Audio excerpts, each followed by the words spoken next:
Hello and welcome to the Help My Unbelief podcast, the number one Christian podcast designed for the unbeliever.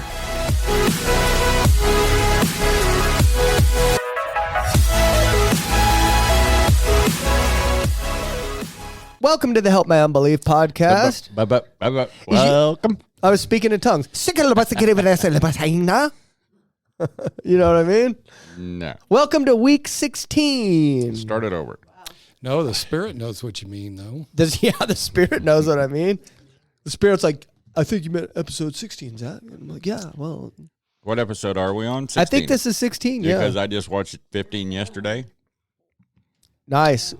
We're shooting it. I'm telling. Oh, so today we're having a person named Nero coming on. He is a theistic Satanist, and we're going to figure out exactly what he believes when we get him on. But he's a very, very nice individual, and he comes in the Bible study every now and then. So I'm excited to talk to him. But he's only got an hour, so we've got about 8 minutes. One sec. Hold on. His name's Nero, Nero. But yeah, so I guess we're going to keep going. We're going to get him. Yeah. We're not starting over. Heck no. So anyway, thank you. Good morning, Zach. Thank you for everyone for tuning into the show. It's growing and we love it. We have some no, you know what? We're not going to announce the exciting news yet, are we? We're not going to announce the exciting news yet. No. We're not going to announce it just yet, so that's fine. No exciting news today, just boring news, which is Larry got a haircut, Zach got a haircut. We do have exciting news to a certain point. Oh, yeah. We our friend Aver Tyson came down, and he's here. He's a traveling minister. He came down from Wisconsin, don't you know? And he's down here from there. So hello, Tyson. Thank you for coming here. He's sitting in, and we have all the normal people in here. We have Mark. Say hi, Mark. Hello. We have my beautiful wife, Angela. Hello. And then we have my beautiful friend, Larry. And we have my beautiful wife that does not have a microphone so that she doesn't have to be quiet. Nice. Okay. So, yeah. We're so excited for the future of this show, and we have some very exciting things to announce to you very soon, but we're just not going to announce it right now. But yes. Also, I wanted to remind you that on Sundays at 11 a.m. Central Time, I want you to join us at Discovery Church. For those of you that follow me on TikTok, you can go to the link, or TikTok or Instagram. You can go to the link tree in my bio and check out Discovery Church YouTube. In the link tree in my bio. Come join us for church. Yeah. Literally, Larry, Angela, and I will be there. Exactly. How cool is that? Well, and Larry Autry will be there. Larry Autry will be there. And Darcia. And from what I understand, Tyson's staying until then, too. And then Tyson will be here at church this week as well. So, yeah. So we're excited for this interview. We're going to just go ahead and get to the interview this week. Is that like right? a congregation inside the congregation inside a congregation? Yeah, it is kind of like the cool? matrix of churches, because we have our congregation inside of our congregation. That's pretty cool. That's crazy. Did you hear Pastor kind of gripe me out for not calling myself, saying I'm not a pastor today? Hey, power in the tongue. Yes. He literally corrected me. Didn't say baldy out, but he did correct you on that. He did correct me. He's like, be sternly careful corrected you. Yeah, he did. I believe that would be a good way.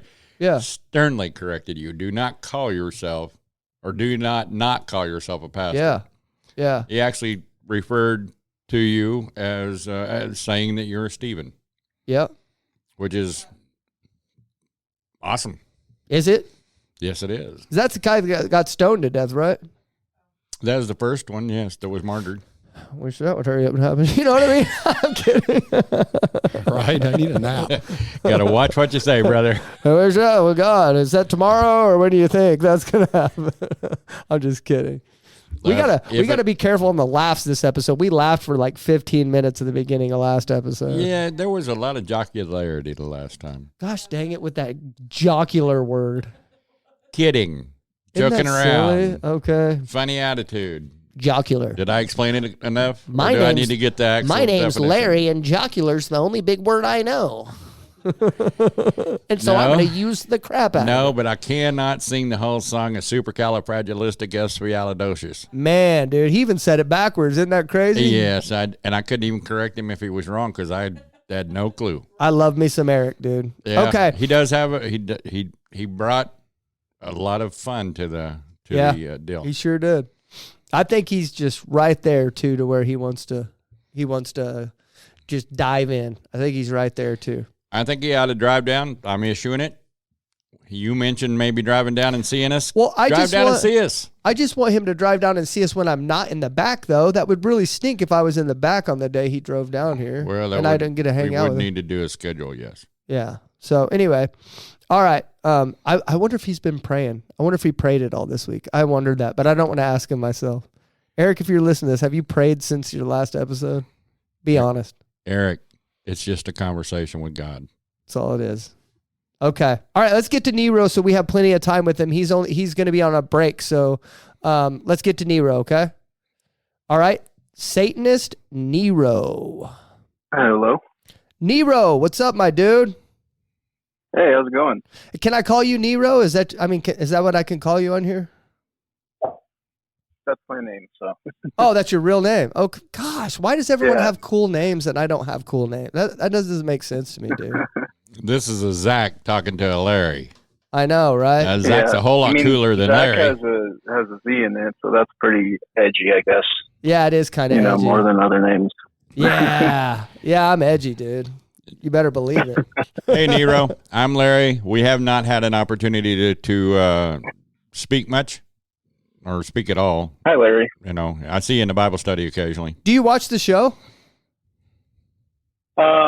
Not regularly. Sometimes Jess, who you've had on before, will send me will share it to me, but usually they come on while I'm pretty busy, so not regularly, no.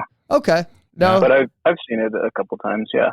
But Okay. it's my understanding you're a friend with Jess, Yeah. Mm-hmm. right? Yes. Yes. Okay, well let me explain to you who all's in here. That way you don't get caught off guard by different voices and stuff like that. My name's Zach. You know me. I'm the host of the show. My other host is Larry, who's the other main character in the story, also known as sometimes the villain, right? Because I make him out to be that way. All right. Right. No, I'm kidding. He's my friend, and he's the other host of the show, Larry. We also have the executive producer here, who is Mark, and you may hear his voice occasionally. Hello. And Hi, then, Mark. and then you have my beautiful wife, Angela, here as well, and you may hear her voice every now and then. Hello. Hi, Angela. And Sounds then, good. and there you go. There's that. So what we do, we normally just dive into it. So we normally dive into it. This is not a debate. we're not gonna debate you. We're not here to string you up or anything else like that. Obviously, we don't believe in the same thing as you. You don't believe in the same thing as us. It's just an interview and a conversation. That's all it is. That's all it is. The only thing we ask is we're not going to pray on here, and we just ask that you don't do any type of rituals or prayers on air. That's all we're asking for.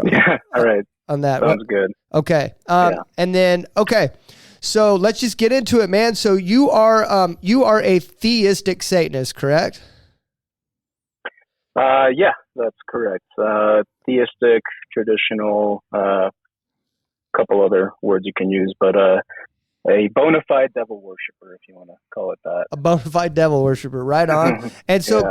can you describe to me what that is? You believe Satan is a real entity and you worship him as your God, correct? Yeah. So the word God isn't necessarily like a creator entity of sorts. He's a God, the main God that I venerate, worship, turn to. Essentially, we know him now with the word Satan or Lucifer, which is the last name that's been given to him, the most recent one. But we believe that he is a primordial entity that has existed before the earth was even created, before this physical universe that we live in was created. And throughout history, he's had other names with different cultures and various different civilizations. And Well, according to the Bible, he has 666 names. Right, yeah. So, a couple that are that are historical figures that we know about. There's Set in ancient Egypt. There's Ahriman in Persia, Melek-Taus to the Yazidi people, and then with the Abrahamic religions, there's Iblis, Hashatan, and Satan, and so forth. So he's always been a helper of humanity and ensuring that we achieve our highest evolutionary states, and has shown us the intricacies and workings of the universe we exist in, and so that is worthy of praise and worship and an equivalent exchange of energy. So to put it as briefly as I can. Do you believe? Do you believe that God? Do you believe God created him? Not the God you believe in. As far as the creator energy goes, I don't really think it's like a personified, conscious being. It's more of just like an energy field where everything emanates from. And so it's not, he didn't come from Yahweh, essentially. I do believe Yahweh exists. I just don't think that he's the creator and the supreme, overseer of the universe as to what you guys would believe. Who's the creator and what you believe? Just there's not really a name. Again, it's not really like a personified being. You can just refer to it as the source, or the energy of everything. As far as where we live currently, where we exist in this plane of existence and this reality, I would say that the highest being that you can communicate with and receive energy from would be Lucifer. So I guess in a sense, God, but it's not really like he created every single person, consciously, that sort of thing. Right. Okay. Well, so Yeah. let me get a little bit of your history. Did you ever, what did you grow up as? What were your parents? Stuff like that. Like, did you grow up Christian? Yeah. So I was raised Catholic, which, in your opinion, may or may not be more demonic than worshiping the devil, but, that, that aside, but it wasn't ever like really that, deeply ingrained or anything. I mean, my parents went to church every now and then, and, it was just something that their parents did. So they were just like, well, this is what we do, but it wasn't ever like a, strict, upbringing or anything. I definitely wasn't taught any Christian values. I was gifted a Bible by someone. We didn't really have one in the house. So I don't have any like religious trauma or anything. It's not born out of spite, for Christianity, but yeah, it was pretty much raised Catholic. And then in my studies and trying to learn more is when I decided that the religion wasn't really for me. Yeah. And that you base that opinion off of Catholic tradition, essentially? Not so much of that. It was just more about reading the Bible and kind of the values that it talks about, and the kind of characteristics that Yahweh has, and the kind of things that he would say to people and do, and that sort of thing. And it just wasn't really something that I resonated with.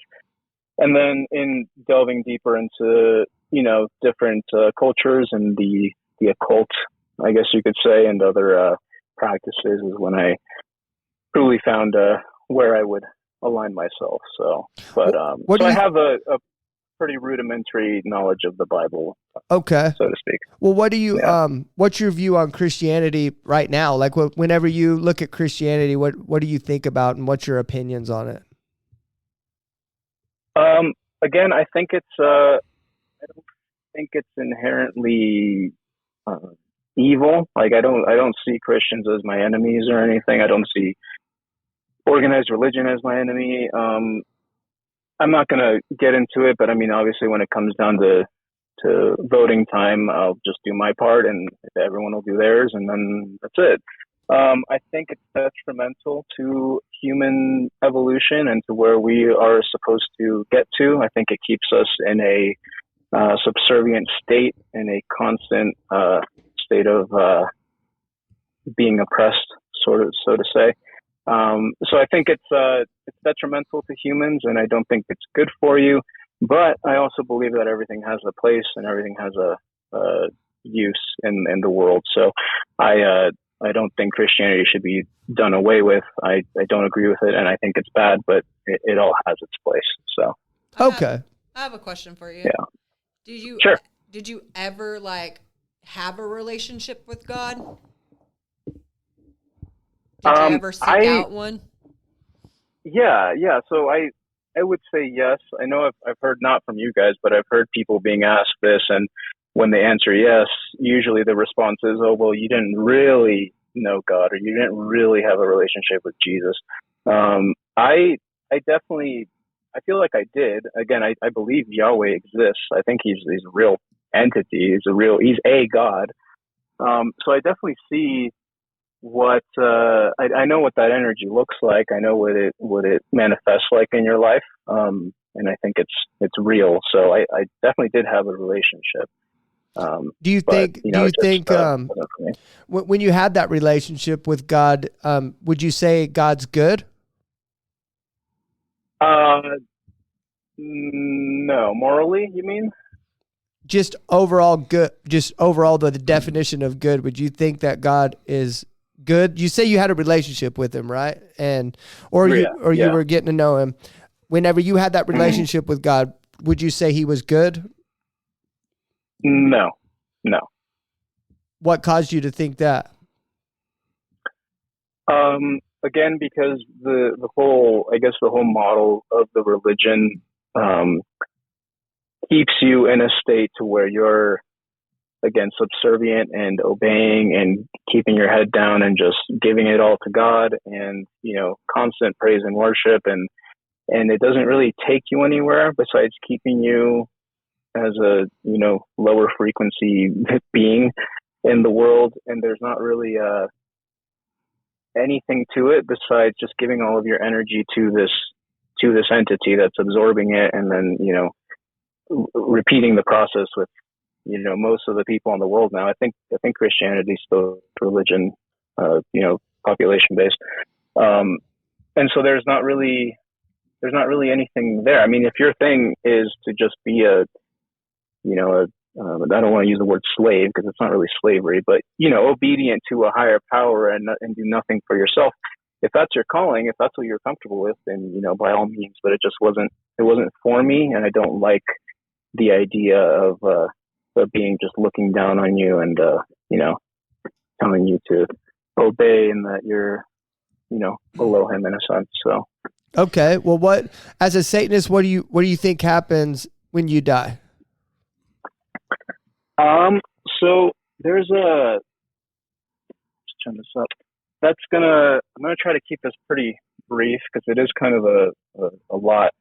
Are you, or I guess anyone present, is anyone familiar with like the Kabbalah or the Qliphoth or any sort of that sort of stuff? No. Okay, so long story short, essentially we are meant to evolve into higher beings. You can call that self-deification, becoming a god or whatever, if that's how you view it. But essentially, we're not supposed to exist in this plane of existence forever. We're supposed to transcend into a higher state of being.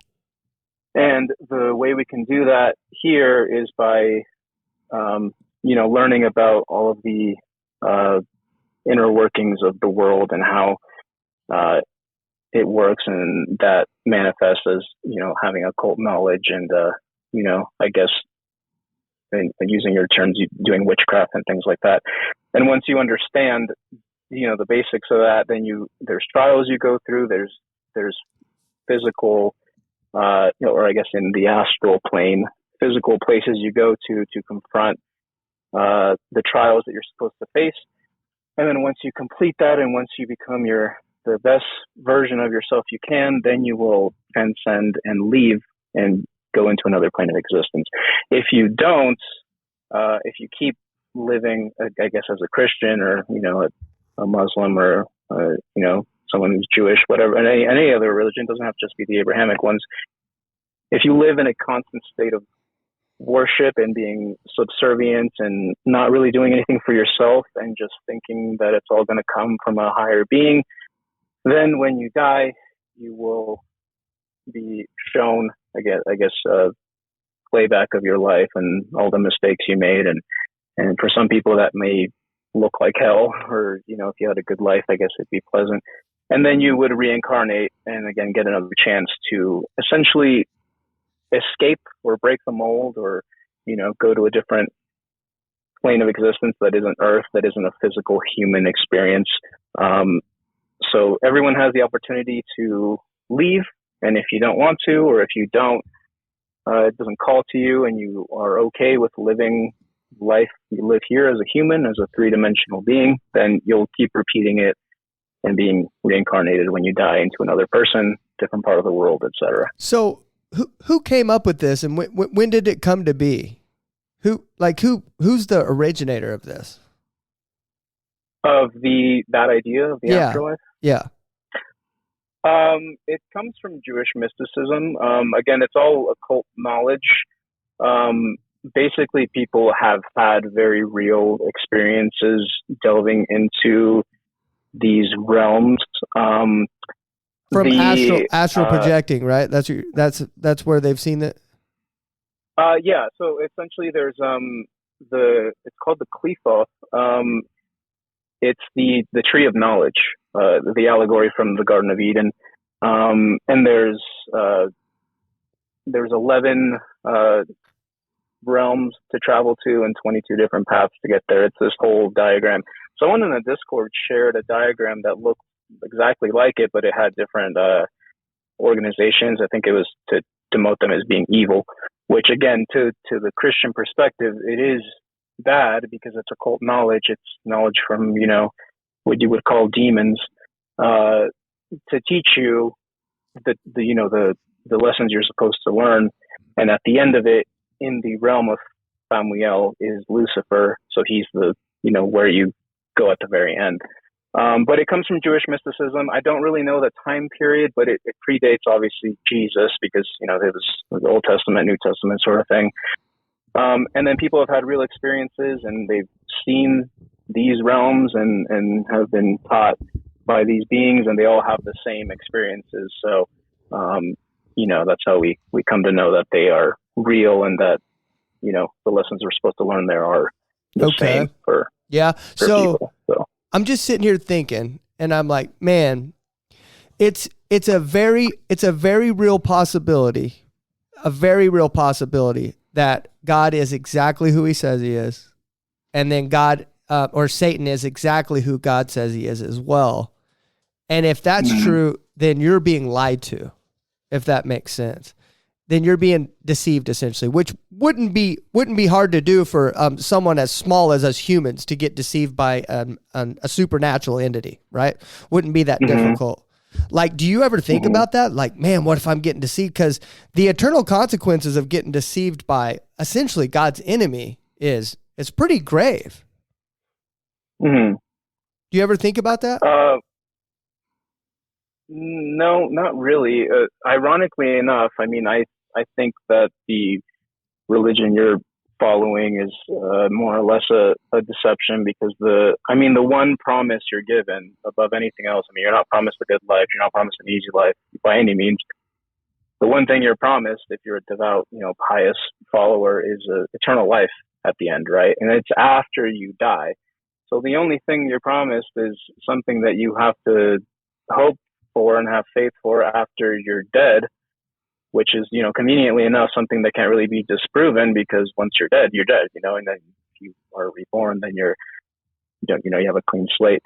I think at first, when I was first leaving my old faith, I did have that thought, but not really anymore. Once I've really studied, the origins of various religions and things like that, it's kind of easy to see where they came from and how they came to be, and it's not really a worry of mine at all, really. But okay, it's not something you think about anymore. Then I understand. No.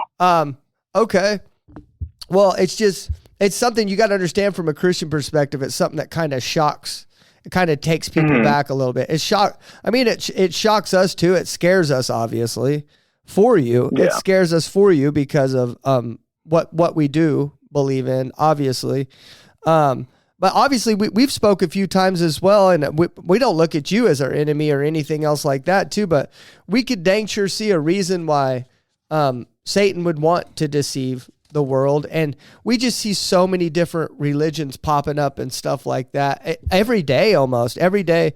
There was a guy coming in today that, I mean, dude, it's hard for me to even explain the amount of people that come in. A guy claimed to be Christ. I mean, it's just, Yeah.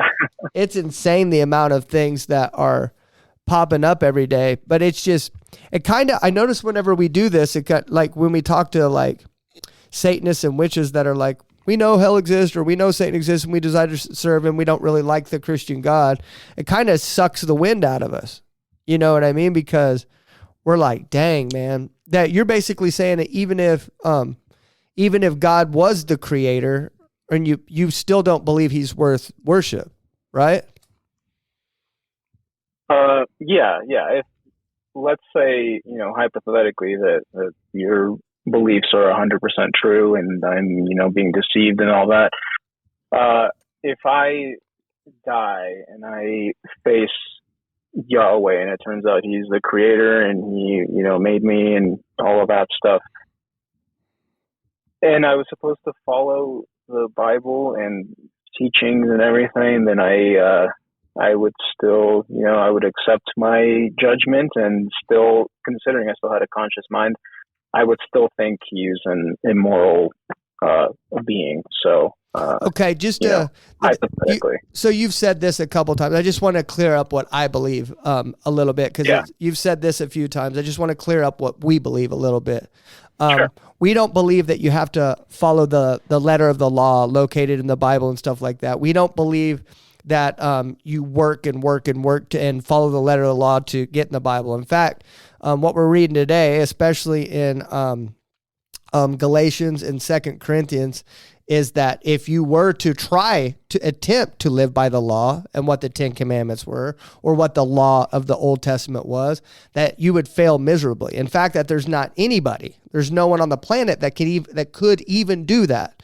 So what we believe is that God actually has a son named Jesus Christ that was sent down to earth, and that he lived a perfect life. He didn't defeat the law. He didn't do away with the law, but he fulfilled it while he was here on earth.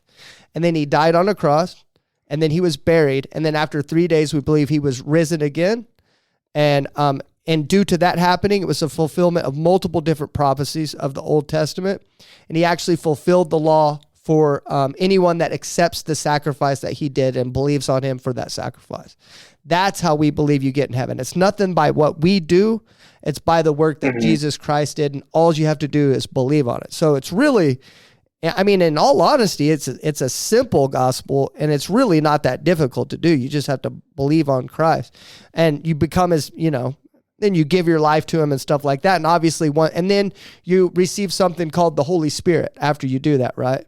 And then the Holy Spirit will come in you, and it will guide you in how you live your life and stuff like that. And then that's what gives you evidence of, that's what, whenever I received the Holy Spirit and I started living the will of God in my life, that was the evidence that I needed to see what I walked in was real, if that makes sense. So that's why, a lot of people do make it sound complicated that you have to follow all these rules and stuff like that. But if you were to even attempt to follow the rules and what we believed in, you would just fall flat miserably.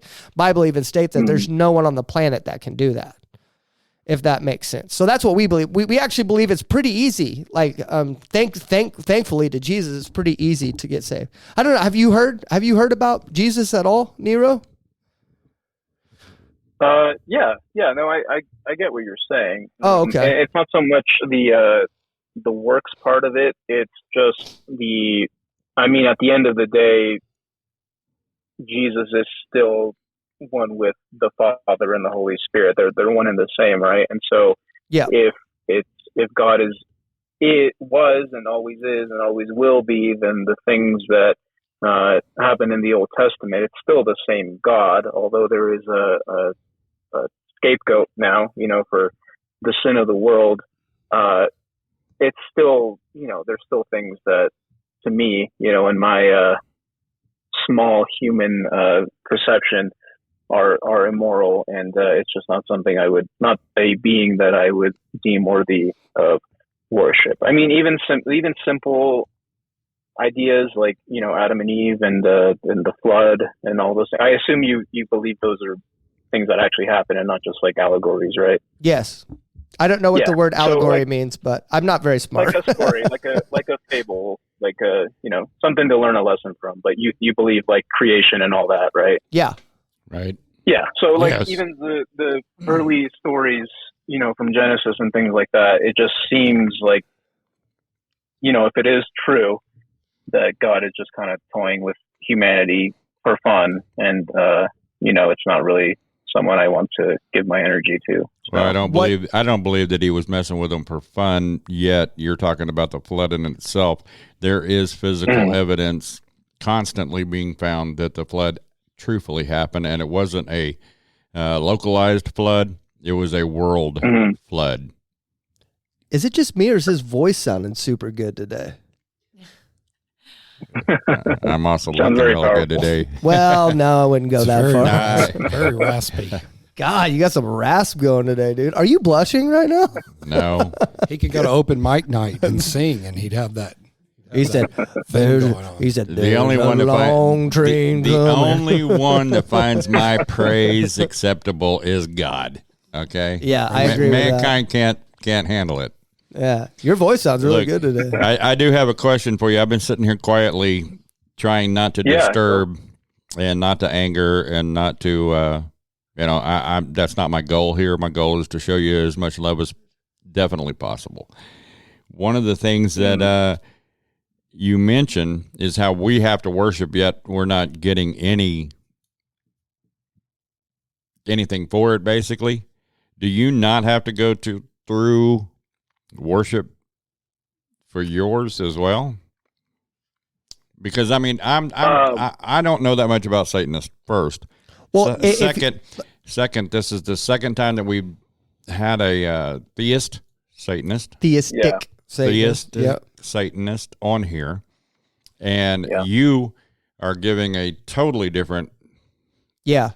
persona, if you will, as the first one. Well, I mean, in all fairness, Christians do that as well. Touche. Touche. Oh, well, hold on a second, though. Biblically, if you want to talk about whether Satan wants to be worshipped or not, and biblically, I can think of an example. Definitely no. No, he does want to be No, worshipped. Yeah, he told definitely Jesus know. he would give him.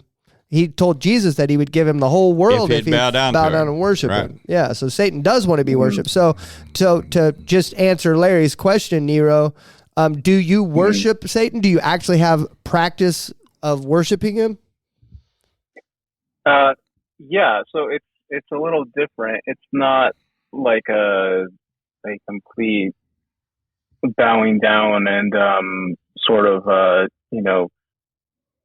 my your will is mine sort of thing. It's more of a coexisting relationship to where there's a mutual respect for what he can offer me and what I can offer him in return and that sort of thing. It's not so much like you are my Lord and do what you want with my vessel and that sort of thing. It's a work in progress and it's a journey. And it's definitely not anything like I'm going to worship you and now I'm going to have wealth and success and that sort of thing. It's more of like a mutual relationship as you would with someone you mutually respect. The essence and the energy that Satan represents is what I feel is worthy of praise and worship above anyone else or any other god that we that we know about it. I have something called the Holy Spirit that lives in me that guides me. It's very real. It speaks with me. It guides me throughout my life and stuff like that. It's very real to me that there's this internal being that is doing something called a process called sanctification, which is rooting out anything that might be unholy in my life and stuff like that. And it's also helping me guide to make my own decisions. Like, for example, I had a video that I had already posted to TikTok, and I don't know why, but I'm familiar with the way the Holy Spirit speaks with me now, and I was about to post a video to TikTok last week, and I felt the Holy Spirit tell me, don't post that video. And I was like, what? Okay, so I listened to it. I've learned to just obey it no matter what, but it seemed like something so small and silly. And then later on, I noticed that I had already posted that video the day before. And I was like, oh, whoa. Like, the Holy Spirit's now being kind of like petty about stuff. Like he's telling me little stuff to do, which is really cool to me. I thought that's cool that the Holy Spirit's like guiding me through these little things now, you know? Do you have something like that? Do you have some sort of spirit? Do you have any spiritual occurrences that's helping you guide through your life, that's helped grow you and stuff like that? Yeah, definitely. There's, it's not really like a separate, I know that, you know, the triune God is three and one and all that. I'm not trying to say it's like a separate entity or anything, even though it technically is. I don't really know how to explain it, but it's not like a separate being or anything that, you know, that I look to. It's just with the knowledge I obtain through my practice, it's just a natural, reconfiguration of my mental state, my physical being, my soul. The whole process of, you know, what I mentioned earlier of going through these trials and everything is to have a constant cycle of death and rebirth here on earth, so that, you know, you don't have to do it later slowly over time as you physically die and then physically are reborn. So, but to answer your question simply, yeah, I've, funny enough, I've had this might seem a little cruel, you know, based on your perspectives or anything, but I had a preacher one time. He was a street preacher, and I walked up to him and I said, hey, you know, the spirit of Satan lives within me, like, cast him out. You know, it was like kind of like a challenge. I wasn't really combative or anything. I didn't, you know, swear at him or anything. I just said, you know, let's see it, you know, let's prove to me, essentially. Like, I am 100%, you know, like I said earlier, like a devil worshiper, you know, your enemy lives within me, like, cast him out now. And, you know, he did his thing. He prayed and everything, and he was shouting at me to leave and everything. And I just thought it was kind of funny because, you know, obviously nothing happened. So well, that's testing. That's testing God. God will not be put to the test. That's why nothing happened. That's the thing. Like if you put God to the test like that, that's one of the challenges that Lucifer challenged Jesus again within in the wilderness. Like I told you, is that that Lucifer told Jesus to hurl himself off the rocks, and that even if he did that all the angels would come and pick him up, and not a hair on his head would be touched because he's the Son of God, right? And Jesus, and to turn those stones into bread and all that. Yeah, well, even Jesus said, "No, I won't." Like Jesus could have hurled himself off that rock. He could have, and he would have been fine. He could have called a legion of angels at any time to destroy the whole world if he wanted to. That's what Jesus could have done, but he still didn't do what Lucifer told him to do because it would have been putting God to the test. That's why he didn't do that. So whenever you went up to that preacher, you were essentially putting God to that test, and the preacher probably didn't know good enough. Now, here's the deal. If it were me, if you were to come up and you were going to ask me to cast a demon out of you, in order for me to even begin that process, I would have to know that you were willing to let go of the strongholds of your life, because I'm not going to cast a demon out of you whenever you're not willing to let the strongholds go. Because if you don't, that demon, especially if you really, I don't think you, in my personal opinion, and this is with all due respect, so please, I don't believe you have the spirit of Lucifer inside of you. I don't believe Lucifer is omnipresent. I believe that you could, at the very most, have a high-ranking demon living inside of you. So I believe that if you're not willing to let go of those strongholds, and even if I were successful in casting a demon out of you, that demon is going to go out and get 7 of his friends, biblically, and then come back and find that you still have these strongholds, and then I could get you hurt by doing that. That's what I believe. I could get you hurt if you're not willing to let them go. So. Isn't it awfully convenient that anytime prefacing this, if I step out of line or anything, if there's something you take offense to, please let me know. Just say it, Nero. Isn't it awfully convenient that any time God has to show his omnipotence, it's always, well, you can't really test God, or God works in mysterious ways, or, there's a reason to why nothing happens. And it seems like that's usually the explanation. I mean, even the scenario I just gave you, like you just said, that even if you were, I know no one's perfect, but let's say you, Zach, were as close to Jesus on earth as possible. No one besides Zach was as close to the Son as possible as you.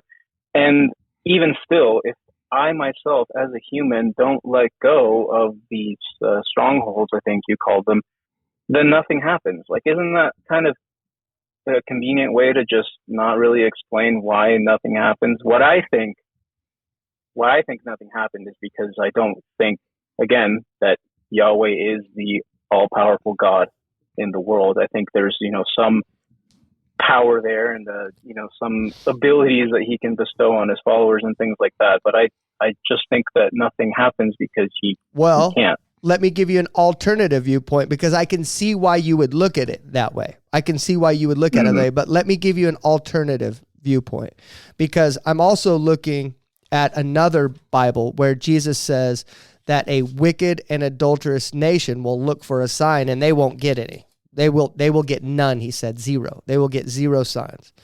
I think the signs are provided of. I think these signs are provided not only that Yahweh is God and that he is God, but I also think that the signs are all around us, that how awesome he is daily. That's what I believe. And here's why I believe that, is because you got to think, okay, science, right? If you even start diving into science of the universe and the earth and all that other stuff, right? We haven't even scratched the surface of the human body and how great the human body is. We haven't even scratched the surface on how wonderful and vast and awesome our universe is. Haven't even scratched the surface. And if Yahweh is true, and if he is who he says he is, he created all that in 6 days, dude. 6 days, like it's nothing, dude. Dude, I can't even paint the front part of my house in 6 days, man. You get what I'm saying? Like, I feel like God doesn't owe us a sign. He doesn't owe us a sign. He didn't owe us his son on the cross. And he doesn't owe us a sign. And even if he did give you the signs that he wanted, maybe you still wouldn't even believe. Maybe, right? Well, let me ask you that question, Nero. What sign could God... Okay, I'm going to ask you 2 questions, and I want you to answer this. What sign could God give you to believe that he was good and all-powerful? Okay, which sign would be good enough, right? And even if he did that, would you worship him? What sign could he give me to show that he was good? Or that he is God, that he is the number one God. He is God, the all-powerful creator. He is number one. He is the only one. What sign could he give you to prove that? Okay, and then even if he did, would you worship him?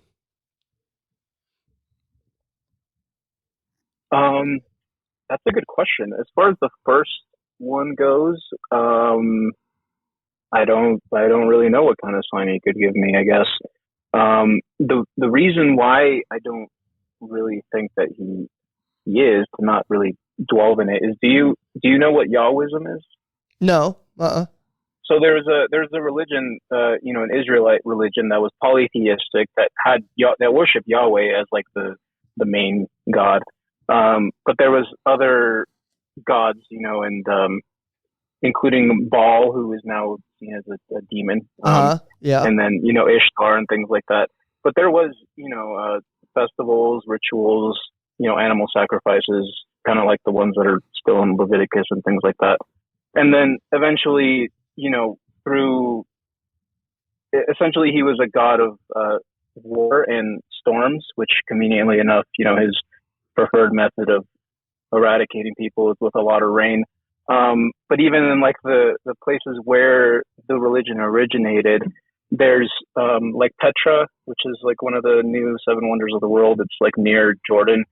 It was built based on engineering to deal with flash floods and things like that, which they attributed to Yahweh and things like that. And, you know, there's dams and cisterns and water conduits and things like that. And then just throughout history, through conquering of other nations, through spreading of the word and through colonization and things like that, eventually it just became, you know, what it is now. So I think because I can kind of predate and see where the worship of this God came from, I don't really know what kind of proof I could be given, you know, that he was always there and just so happened to start in these little tribal Israelite groups that eventually now, you know, dominate the planet. But you believe that there is a creator, right? You believe that there is a creator. You just don't believe it's the guy that I think it is, right? Yeah. And I don't think it's like a personified person either. Well, if that... like an entity. You just think it's a thing. And you don't believe it's intelligent? Yeah. You don't believe it's intelligent? It's like a source of energy, and the various gods or entities, whatever you want to call them, just Nero split away from the energy itself. This is where I'm having an issue, though, is because whatever created us has to be an intelligent being. Has to be, right? The fine-tuning of gravity alone tells me that whatever created the universe is intelligent. It can't just be a thing, right? Yeah, it's not so black and white. I mean, there is an intelligence, there is a consciousness. It's not just but it's not like a you know, a male figure that you know, is essentially wanting us to praise it for worship. It's just it's above this plane of existence, essentially. We're not really ever going to connect with it here. Yeah.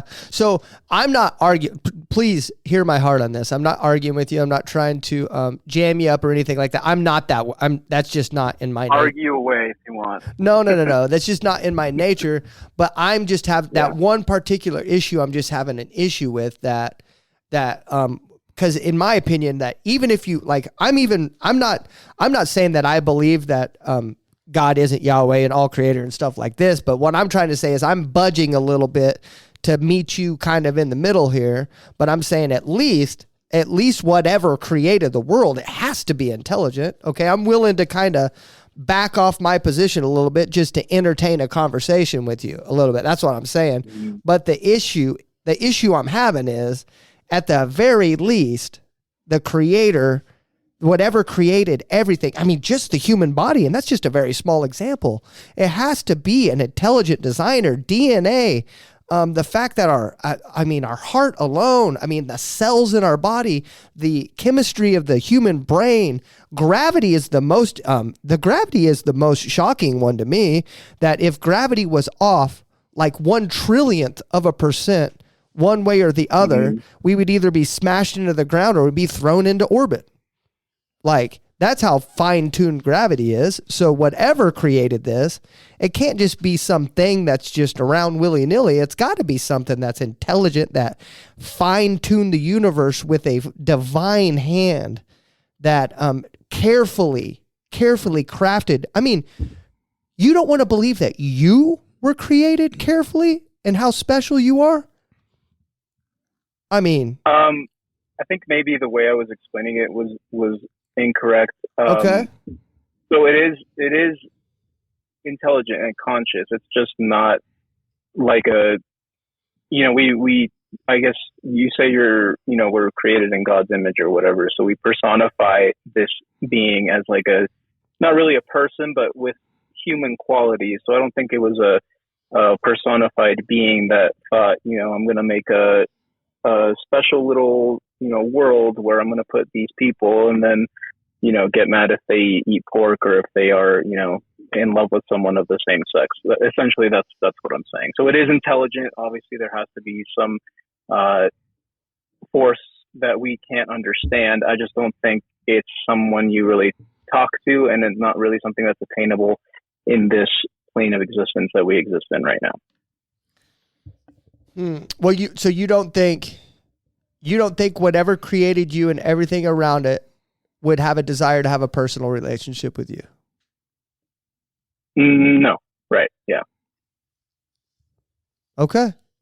I mean, just to make sure I'm covering your time correctly. You have 19 minutes, right? Yeah, that's fine. We can, like I said, if we happen to go over a little bit, it's not a big deal. Okay. Yeah. Well, I watch the clock. I have a timer and everything else like that, and I just want to make sure I'm watching it too. I want to make sure that we hit a because what we do at the end is I usually say something, Mark says something, Larry says something, and then you get to close us out. And so I want to make sure I'm leaving plenty of time for that, if that makes sense. Yeah, so you got about 19 to 25. Is that fair? Yeah. Yep. Oh, okay, cool. Okay. Well, that one's tough for me too, man. That one's tough for me. If whatever created the universe fine-tuned everything and carefully crafted you to where you have to literally live on this planet and go through everything I'm sure you've been through a ton as well. We all do. And we go through all these experiences in our life and stuff like that.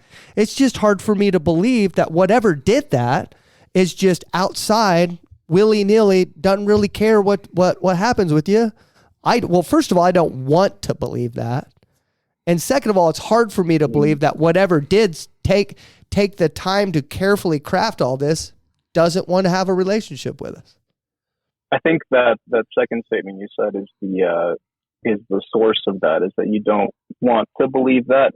I think for the most part, as far as Christianity goes, you're taught to not live according to the world, right? You're supposed to live, according to God and seek something higher. Do you know why that is, though? Why don't you let me know? Okay. The reason why it says be ye not of this world, and I have a hat that says NOTW and has a cross as the T and it says not of this world, right? The reason why it says to be not of this world, because there is a king of this world, and we believe it's the God that you're serving, Satan. We believe that the king of the world, biblically, it says that Satan is the king of the world. And so the reason why you're not supposed to be ye of this world is because you're not supposed to serve the king of it, which is God. So this is just a visiting ground for us, because if what we believe in is true, we're here for at the most 100 years, and eternity is forever. So we're supposed to live in the heavenly. That's where we're supposed to reside. We're supposed to be the kingdom of heaven while we're here. This is just a little bit of we're just stopping on the way here. And so you don't want to serve the world, because if you're serving the world, you're serving the king of the world, which is Satan. That's why it says, be ye not of the world. But still, when you said you don't want to believe that the creator doesn't want a relationship with you, that's just honest. That's me being honest. Yeah. That's me being honest, saying I don't want that to happen. But I also firmly believe that whatever did take the time to fine tune it would want a relationship with us too. And I don't think that's unreasonable to say that either. I think in your beliefs, ironically, the faith that you have for the afterlife is something that's very worldly, because you believe in a father figure that's going to, make everything okay, and you're going to be with your friends and your family, and, and it's just another world, but you're still going to have these earthly things like your relationship with other humans, and there's going to be a father figure that takes care of you, where the real ascension and the real next step in human evolution is not to be, of this world also. Ironically enough, we kind of believe the same thing, but in my opinion, you're still clinging on to this existence and this realm just in another place. Like, you still want to be around your friends and, your wife and everything, and just under, a father figure that's going to protect you and make all the pain go away. It still, to me, seems like a very worldly thing to cling on to. No, that's hope. That's what hope is. That's what it is. That's what hope is. Hope is hoping. I mean, that's what faith combines into, is hope. That's what faith is. Faith is believing in what you don't see, but then faith also couples with hope, and the hope is that all pain will go away someday, right? I don't know if that's worldly or not, because that's not worldly, because in this world, we'll always experience pain. Always. Would there be pain and sorrow in heaven, though? Like, isn't that the whole point, is that there wouldn't be any of that? Wouldn't be, no. Yeah, there wouldn't be. That's why I say it's not a worldly thought to want to go to, you want to go to heavenly, because it's perfect there. Right, but I mean, the only reason you experience pain and sorrow and everything is because of you're experiencing what it is to be a human. If there wouldn't be any sort of conflict or anything to give you that pain in the first place. So you're still thinking of it as as a human. I don't know if I'm making sense or if I'm coming across in a clear way, but No, I essentially think that's far too intelligent for me to grasp. Hey, Nero, this is Mark. I was kind of wondering, hey, listening to you, kind of summing up in my head, is, okay, what you worship is ego, and what you have a problem with is a suppression of ego that happens in Christianity, that is constantly taught throughout the whole Bible: humble reliance, self-denial. It kind of reminds me, have you ever seen The Devil's Advocate? No. No, you haven't? Well, there's, I'm trying to think of the guy's name. Al Pacino portrays Satan. Brad Pitt. Yeah. And he goes on a rampage about how much he hates God.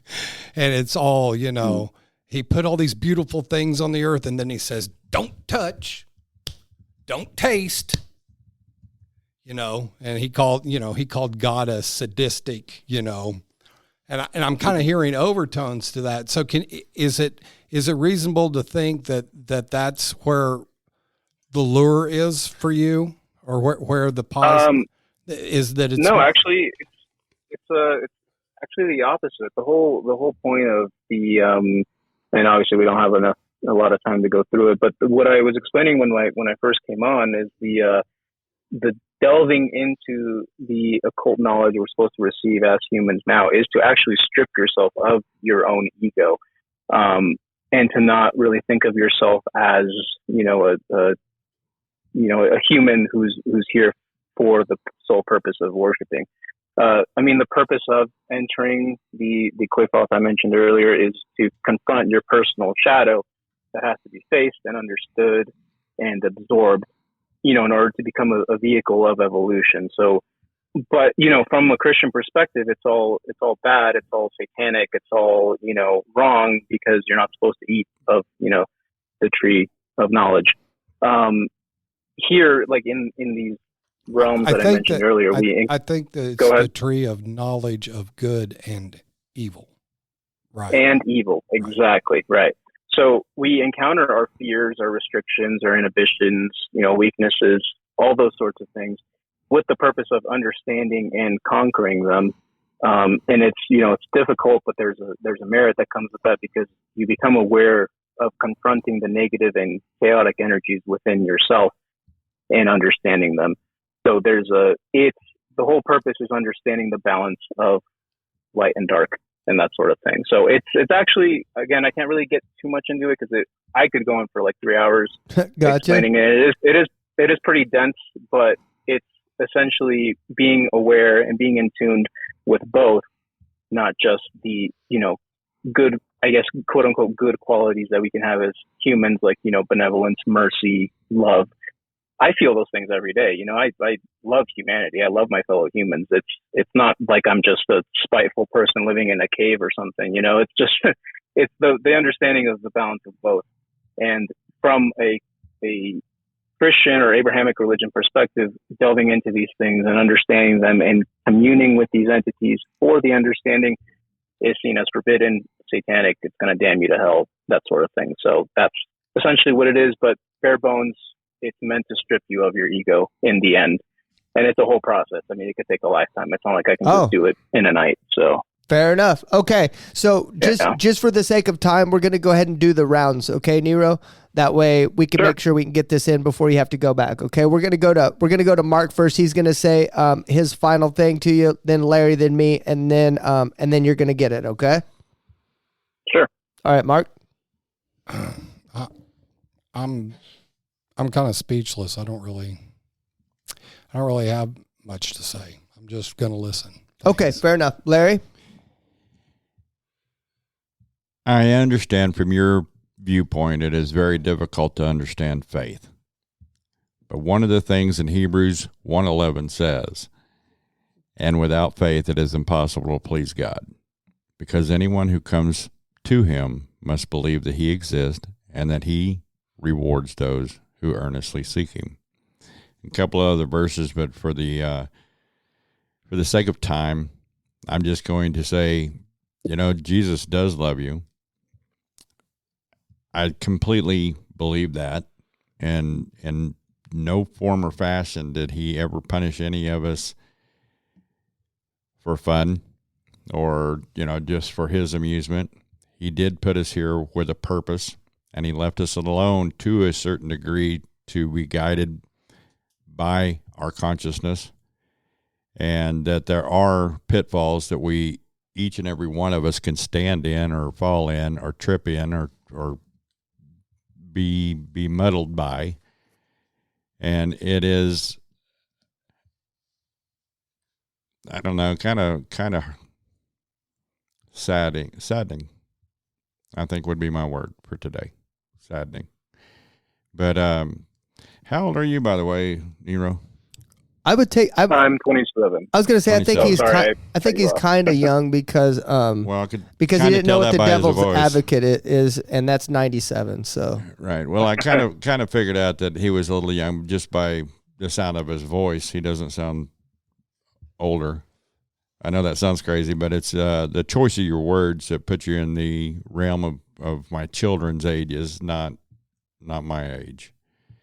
And I do pray that God removes the scales from your eyes and that you can understand what faith is truthfully about. I appreciate you coming on here, man. Love you, brother. all right, Nero. I'm gonna start with a question and then I'll say it. But do you have spirit guides, or do you have any spirits that you speak to, that you actively speak with in these spirits or anything like that? Yeah. You do? Okay. So much like you challenged that pastor to cast a demon out of you, I have a challenge for you, and I'll leave it up to you whether you do that or not, but I have a challenge for you. Next time you speak to your spirit guides, I want you to just bluntly ask them who Jesus Christ is. That's it. That's all I'm asking you to do. Okay? And as far as that goes, you can go ahead. Sorry to interrupt. If I tell you that I've done that before, would you want to know the answer? Yeah, what's the answer? So I'm trying to figure out a way to word this in a pretty concise way. When I said earlier when I first came on is that, that I don't really hate Christianity or Christians or anything like that because everything has a purpose. Jesus, the archetype of who he was and what he represents, is kind of essential for how the world operates. You have a purpose. All of you here have a purpose with how the world operates. And that purpose is what you're taught, and again, correct me if I'm wrong, is to pray for, your enemies, love your enemies, and turn the other cheek, right? Yes, sir. Yeah.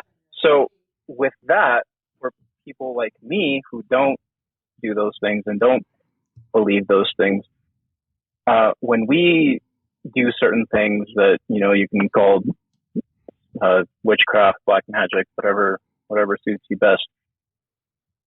When we do these certain things and we put that energy out there that's a little bit more, I guess you could say destructive, when there's people that are praying for you and telling you that they love you and telling you that they're going to turn the other cheek and that sort of thing, you are willingly accepting, just as Jesus did, the weight of the sin. You're accepting the weight of my sins.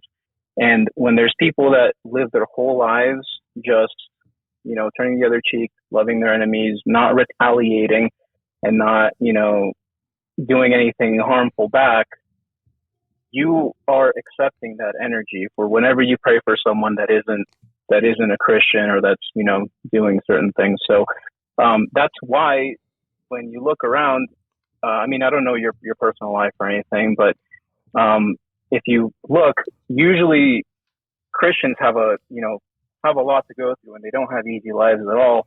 and what they're taught is that, it's your cross to bear, and it's your, the yoke you carry, or whatever it might be, to teach you the cruelties and the indifference of the universe towards your feelings.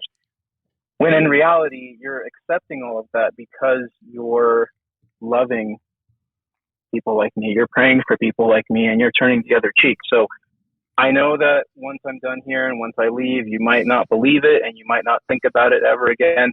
But this is the cheat code that no one else is really ever going to tell you. You're probably still going to pray for people. You're going to pray for Satanists and the witches and things like that. I'm telling you, I'm revealing to you now that when you do that, you are accepting the backlash of the workings that, we do and that we put out into the universe, all the negativity and stuff, because you're embodying the archetype of Jesus. And so he was here, again, his purpose is to set the example for how the vast population should live, so that the few that hear the calling of the other side can essentially have a scapegoat to take the brunt of the negative energy. But this is what the spirit guides told you Jesus is? That and what people in my community have all essentially been revealed the same thing. So if I can ask you right now, when I leave, you're still going to pray for sinners and people that are non-believers, right? Sure. I mean, that didn't really change your mind. Yeah. So, yeah, I mean, but, that may be what you can believe, but we all, I think, believe here that our God's much bigger than that. And we're seed sowers. Yeah. What happens in releasing our prayers is it goes up to God. Yeah. And that's between God and you. It doesn't involve us anymore. And, that's the whole deal of where I see the distinction here is this power of ego versus the power of me saying, look, God is all things. I'm going to pray for you, but that doesn't make me responsible for all your negative energy that's going to come back or your sins. Christ is the one responsible. I get what you're saying, Nero. I totally get what you're saying, but here's the deal. Like that would make me like God, like Christ. And that's not the truth, man. I think Satan does want you to believe that like we are like God's, but we're not. Like we literally have nothing to do with anyone's salvation or the riddance of sins or anything else. That has only happened one time, and it will only happen one time. There's nothing I can do to rid of anything bad that you do or anybody else does, or anything that I'm going to do bad again in the future. There's nothing for me to do that. It's already been done, and it's already been defeated. I can't do that. So, can I ask you a question before I get to the closing statement, just out of curiosity? Yes. I meant to ask earlier, but then I got sidetracked. Okay. When you asked me, like what God would have to do to reveal himself and, what he would have to show me for me to worship and praise him. Yes. From your perspective, again, totally hypothetical. So I would assume that God isn't going to, think less of you for answering the question honestly. Let's say, that you live to see the end times, you live to see Revelation, and it's the whole picture that's painted for everyone. Babylon the Great is there, doing her thing. I don't want to say it out loud, but and then let's say you see that, and then you see Michael's sword crumble with rust, and you see the ancient serpent devour the heavens, and then you look up and you see Lucifer seated above the stars of God. Hypothetically, would you still die a believer to God? Hypothetically. Yes. To Yahweh.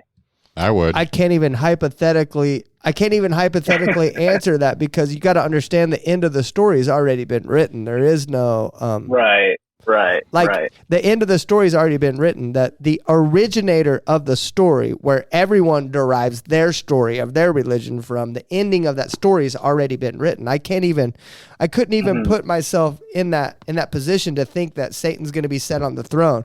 I can tell you this, he still thinks he's going to get there. The reason, you want to know why he thinks that? is because his only other choice, that's the only hope he has, because he does not have hope. The only hope he has is that he might overthrow the army. You don't think he'd be building an army if he didn't think he could win? But the problem is he can't. He's not. Satan is a creation. God is a creator. Satan is, the ending of his story has already been written. You get what I'm saying? So, yeah. So even if you physically, with your own eyes, saw the kingdom of heaven turn to ruin, you would still say, that's who I'm going to worship. Hypothetically, let's say this is a movie that someone made, and you're in this movie, you're a character, you're not that. Would you still worship Yahweh even if you physically saw with your own eyes? I can't answer that. That would mean that God isn't exactly who he says he is. I believe God is exactly who he says he is. That means he's all powerful. Mm-hmm. He's perfect. And then there's nothing on the planet that has been here, will be here in the future, or is here right now, or has been here in the past. Everything combined to make one giant, glorious, evil being can defeat God. Everything ever created, everything that's going to be created, or everything that's here now can combine together. All the universes, all the planets, everything can combine together, and they can't defeat God. And if something could defeat God or the kingdom of heaven, then he wouldn't be who he says he is. And I just believe he is who he says he is, and that there's nothing that can defeat him. There's nothing that can. On my end, I will never bow a knee to anyone but Christ. Period. Yeah, I do have a quick question for you, though. To get into your hypothetical situation, it would have to mean God's not who he says he is. That's just... Right. I think the point I was trying to get across is that we're one and the same, where we can't really fathom what we would have to witness to change our minds. Like, we're both on the opposite ends of the spectrum. Actually, I've never been where you are. Okay? First off, you were raised in a church, Catholic or not, doesn't matter. You yourself said that you're pretty well versed in what's in the Bible. So you've had somewhat of a relationship with the Word. And then thirdly, you have chosen to go another route. Okay. I was raised in a church, Pentecostal. I was led astray by my own flesh. I would never have bent a knee to Satan openly then. I never did. Yet I didn't follow the God I knew who still existed. Even at my worst point, I never doubted that God existed. And then my return to God, I have seen his hand in each and everything that has just simply amazed me and solidified my faith. Now, the question I was going to ask you is, have you created a child? No. Do you have children? I don't. No. Okay. And my question for that is, once you have a child, you want that child to love you. You want that child to obey you. You want that child to have a relationship with you. And when they choose not to have a relationship with you, it doesn't quit hurting. Never does. Now, I can't make a child have a relationship with me, but that doesn't mean that I don't wish for it. She has her free will. I have I had mine. I walked away from my parents in the wrong light too. God is, you mentioned God having a father, or we having a father figure. Yes, God is a good father. Mm-hmm. And because I have a relationship with him, I feel every bit of the love I get from him. And then I am able to pass that love through sympathy and empathy that he allows me to have for people in your situation, to be quite frank. And I don't mean that in any form or fashion disrespectful. I do know that has something to help me relate because of that relationship with a father and with my daughters, if you can understand that. I believe that helps me quite a bit understand that relationship. Okay, Nero, you got to go here in a minute. I'm sorry, bro. No, it's all right. No worries. Go ahead with your final statement, brother. Sorry about that. No worries. First, I just want to give a couple of shout outs to a couple of people I told to tune into this. So hopefully they did. Next week, I think, is when it's going to get uploaded, right? Tuesday at 9 a.m. Central Time. Yes, sir. Yeah, Tuesday. So first, Brother Russell, he's my newest student in the occult. He's an ex-Mormon, so he's, also, which again, you might think is more demonic than being a Satan worshiper, but his willingness to learn has propelled him to new heights, and he's begun to shed his skin and cycle of rebirth. And I'm proud of him. And also Magus Victoria, her unyielding resilience and mastery of the physical plane is truly a sight to behold. And I hope I can one day have a physical vessel as remarkable as hers. And she's a true apex predator roaming the mortal realm here. Besides that, I just want to thank you for your time, for having me on. Anyone else is tuning in that is having some doubts and wondering, about delving into anything else, I encourage you to research it, to follow your heart, and to get rid of the fear of, the damnation. But maybe knowing your audience, it might not really happen. So other than that, that's pretty much it. Listen to the Silver Fangs. That's it. That's all I got. Okay, Nero. I appreciate it, brother. We'll holler at you later. Thank you for talking with us. All right. All right, bye. See ya. I think that's what the Bible means by a hardened heart. I think the point that he was trying to make was there's nothing in reality that you could see or experience that would tell you that God isn't real. And he was basically saying, that's my answer. Yeah. And in other words, his heart is hard.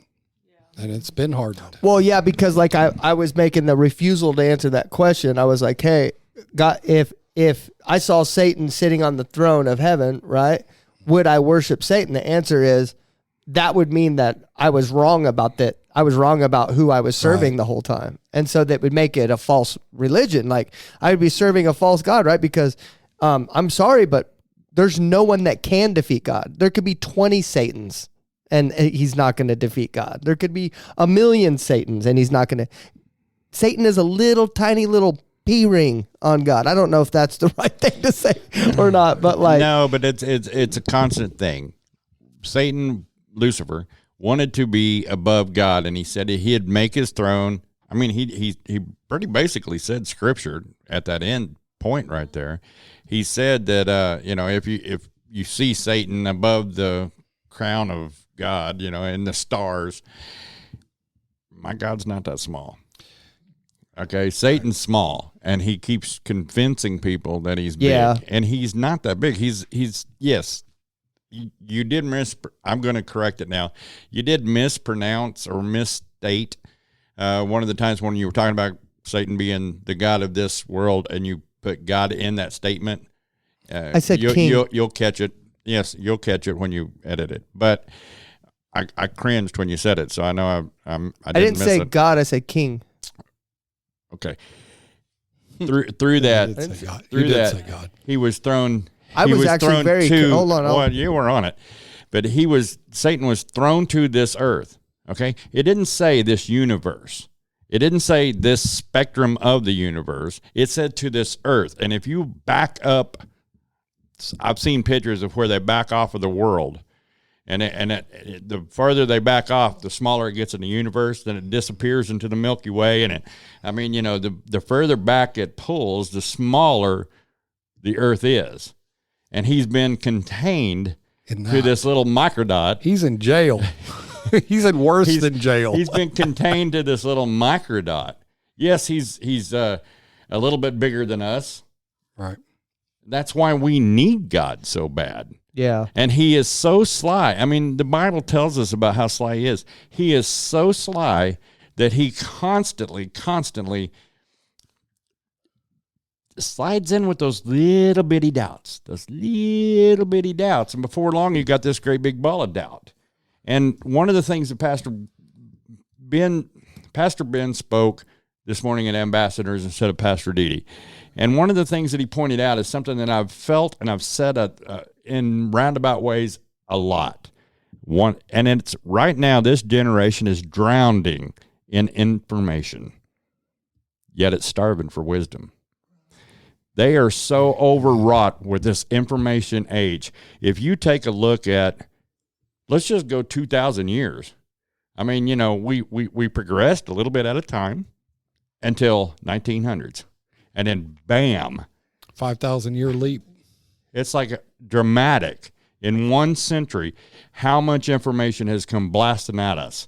And the information that Larry had in his generation growing up was nowhere near the information that I had growing up, which was nowhere near the information when you were growing up.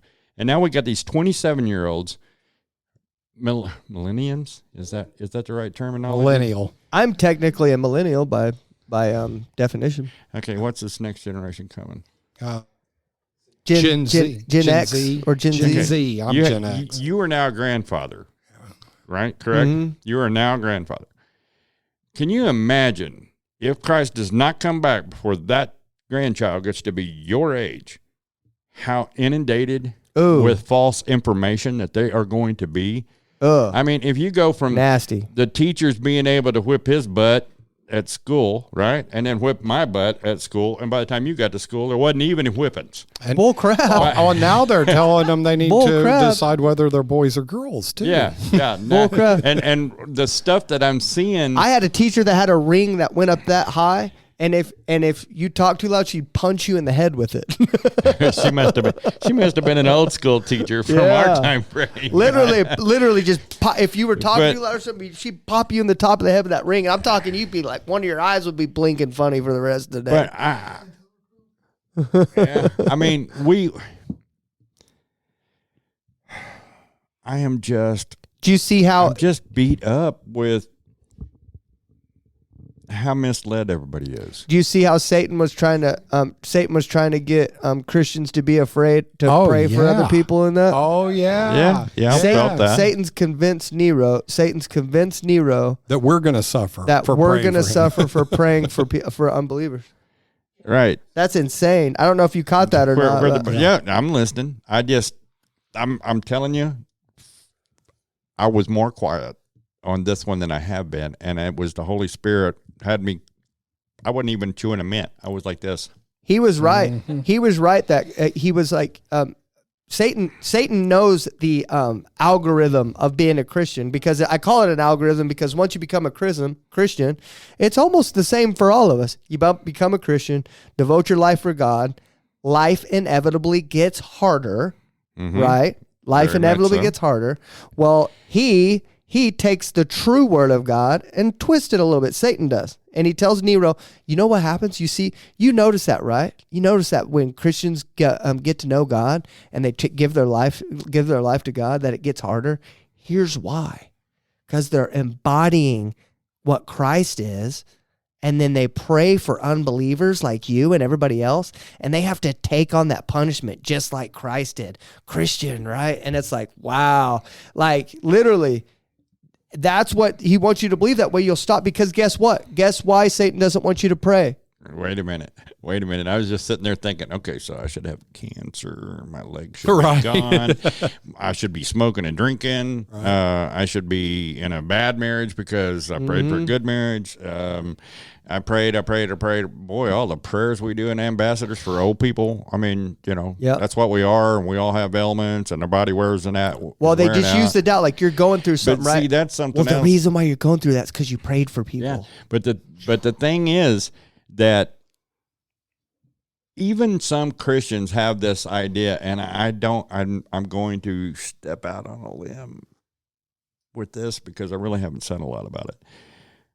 I believe that what was made in his image is our soul.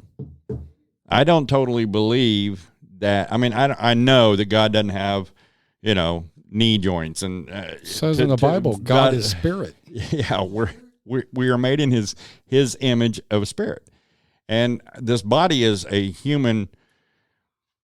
We think that, I have talked to preachers that think that this body is going to go to heaven, and this body's not going to go anywhere but here. I mean, it doesn't matter if you get cremated or if you die, you're dust to dust, ashes to ashes. The Bible tells you that. But they still think, well, our ailments, we'll have a new body and my leg won't hurt. But we're still thinking in the physical. I'm not going to be a physical being. I'm going to be a spiritual being.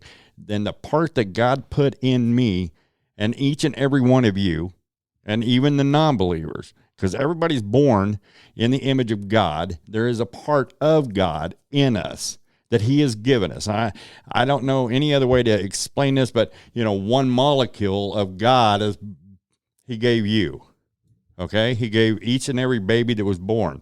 So we have the possibility to have I'm going to use this term, and it's weird, but a magnetic attraction to God, because the part that is in us of God yearns for him. Right. And we try to fill it with everything. Witchcraft. Satan loves to intersect that magnetic attraction. He loves to intersect that, and he just, I'm getting wound up and I'm trying to calm down, guys. That's me taking a breath. Okay. I'm going to climb down off the podium right now, and I'm going to calm down just a little bit. Oh, okay. You're not going to finish what you're saying? No, because I really feel like God said zip. Thank God. Thank you. No, it made absolute sense to me. Yeah. Does he tell you to be quiet more often and you don't obey? I'm sure he does. And I've been called out on it. See, here, and you're learning it. You're learning it. There are times when God tells you, not now. This is not the time for that statement or for that word. It is not the time. And we are to obey. And if we're not obeying, it's hard for me too. I'm a talker too. I make fun of you for talking all the time, but I talk all the time too. But I didn't notice that about you at the beginning of this conversation where you said I talk too much. We need to have a meeting after this though. So yeah, I want to talk since I'm not willing to call you guys out about your mistakes on air. Then we'll have to have a meeting. So well, that's why God picked you two, is because you both are talkers. Yeah. If I did, okay, hold on. I want to address this just because you guys did address this in public. I want to say this. There's a reason for it. Hold on. If I did call Satan the God of this earth, I've done it before, by the way. And then I read in the Bible myself to figure out he's called Prince and he's called King of the world. I don't think he's ever referred to as God of the world. So, but hold on. I've always been told this as a kid that he was the God of the world, though. Yeah. So I've been raised up to believe that. Likewise. Okay. So, yeah, I don't believe Satan God with a little g. I believe in one God. That's it. That's all I believe in. Well, there's plenty of manifestations of Satan as a God with a little g, like Bel and, just like I told tons of other, yeah. Just like I made that video that he's a cheap imitation. He's a fake Gucci bag. Knockoff. That's all he'll ever be. He's a fake Gucci bag. That's what he is, right? So anyway, yeah, man. I'm sorry. Does Darcia have a fake Gucci bag? No. Oh. No, she does not. And she eyeballed me to make sure because I glanced down at it and she was like, absolutely not. You it's don't a say real a word. Yeah. All right. Well, that was interesting, but we need to we do need to have a meeting, and I want to get out of here. No, hold on. The reason that I brought that up is because I did have an opportunity to listen to a couple of other podcasts and we've been mentioned in. And some of the stuff that we've said, we've already addressed, especially with your Bible study. But our interpretation was a little bit incorrect, or actually all I did was read the word. But through that, I just wanted to make sure that, yes, we had this conversation before. We are human. We don't have 100% knowledge of what, of everything in here. So we are fallible. We are not infallible. Can I explain to you a little bit why it bothers me a little bit coming from you? Can I explain that since we're going to do this? Because I'm always wrong? No, not that. I want to explain this, okay? And I know you don't see this. I know you don't see this. She does. She sees it. She sees some of it, right? But I get attacked by Christians daily. Attacked. Yeah, but I wasn't attacking. Hold on. Literally full-fledged attack by Christians. I get called a false prophet every day. I get told I'm going to hell every day. I get attacked by my own people every day. Listen, I put out hours and hours and hours of content a day. And I don't get many breaks, Larry, doing that. I'm constantly doing something, okay? And I'm constantly talking. You are too, and stuff like that.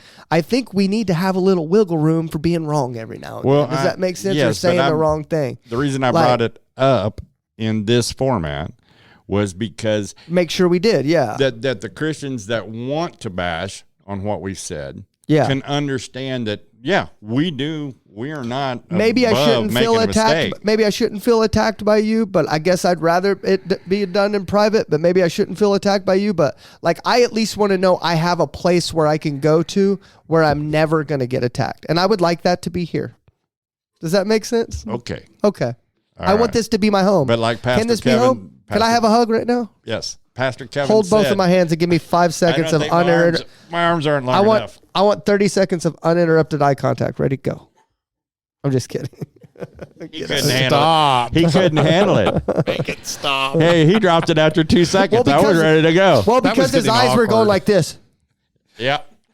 But Pastor Kevin we were able to have a meeting with Pastor Kevin before this podcast, and he reminded us we are going to constantly be attacked. I get attacked so much, dude. Well, I didn't mean anything by it. I know I'm you like didn't. a dad. That's why I said. That's why I said maybe I shouldn't take it as attack. But like, I kind of like. No, you probably shouldn't have. Hey, there is a difference between attack and correction. Right. Yeah. Correction is done in love. Well, I did not do that out of anger or trying to call you a heretic. But you also know I know that there's one God, right? You also know that. Yes. Yeah. Of course we do. I think Satan's but nothing. I said that for our audience, not for us. Did I really say God, though? Because I thought I was very careful to say that. I did. If there's two of you saying I said God, I believe you. But I don't know.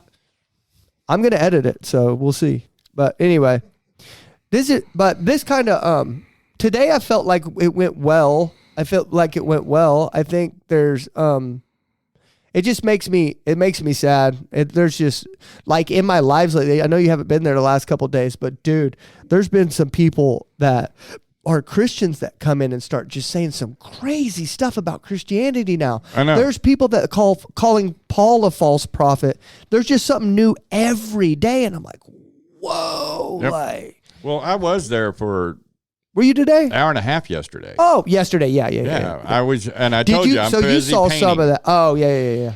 Yeah, and I didn't get to see. I just listened. Dude, it's crazy, man. So many people. But we got the whole house painted except for the garage door. I mean, we busted it yesterday and got a lot done in anticipation. Audience doesn't of the care storm. about that. Just saying. Yeah, I know, but I'm saying Audience doesn't care about that. I do.